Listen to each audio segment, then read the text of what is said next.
కి registration department లో ఉన్న ఒక విధానం. ఎవరు చేశారు? రెవెన్యూ డిపార్ట్మెంట్ వాళ్ళని అర్జెంట్ గా సర్వేలు చేసేయమని చెప్పారు. వాళ్ళకి ఒళ్ళు బద్దకం వేసింది. ఎందుకు? రోజు ఈ ప్రోటోకాల్ పనులే సరిపోతాయి. అర్జెంట్ గా చేయమంటే చేయడానికి బద్దకం వేసి వాళ్ళు చేయలేకపోయిన అన్నిటి తీసుకెళ్లి నిషేధంలో పెట్టి పడేశారు. అందులో ఇంకేం లేదు, ఎవడు ఏ తప్పు చేయలే. నీళ్లు నా ఇల్లు ఉన్న స్థలం అకస్మాత్తుగా నిషేధంలో ఉందండి అంటాడు.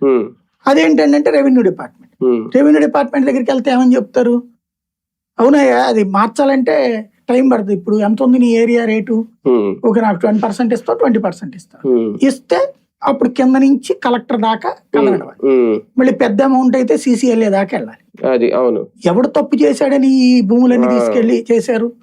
అధికారులు స్వార్థము, ప్రజలంటే వెధవల కింద చూసే తత్వం, అహంకార పూరిత ధోరణి, అభిజాత్యం ఎక్కువ, పొగరెక్కువ, దోచుకోవాలనుకునేటటువంటిది ఎక్కువ.